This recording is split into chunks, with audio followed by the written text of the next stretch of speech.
Hello අයිබෝන් කියලා පිළිගන්නවා මගේ channel එකට.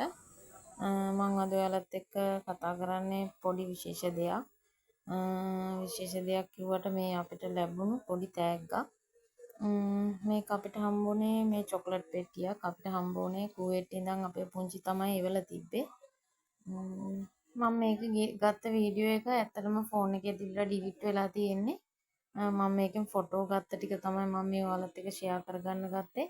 ඇත්තටම චොකලට් භාගෙට භාගයක්ම ගෙනාපු කෙනා අරගෙන ඇත්තටම බලන්නකෝ ඉතින් මිනිස්සු කරන වැඩ. ඇත්තටම බෙදන්නවත් මදි. ඉතින් ගොඩක් අය ආසයි ඉතින් රටට චොකලට් එකක් කන්න. බලන්න ඉතින් මිනිස්සු විශ්වාස කමට දුන්නට ඒ මිනිස්සු ගෙදරට ගෙනල්ලා දෙනකන් ඉතින් බලන්නකෝ විශ්වාසයක් නැහෙනේ. ඇත්තටම ගොඩක් අරගෙන මේ හැම චොකලට් එකකින්ම චොකලට් ගොඩක් දාලා තිබ්බා. සබන් වගේක් තිබ්බා, ෂැම්පූ, ක්‍රීම් ගොඩක් දේවල් ඒවල තිබ්බට ඇත්තටම මෙච්චර තමයි ඉතුරු වෙලා තියෙන්නේ. ටොපි ගොඩක් විතරයි ඉතුරු වෙලා තිබ්බේ ඇත්තටම. දුකයි ඉතින් ගොඩක් අයට දෙන්නත් බැරි වුණා. ඊට පස්සේ ඉතින් තියෙන විදියට හැමෝටම දුන්නා. ගොඩක් ස්තුතියි මාත් එක්ක එකතු වුණාට.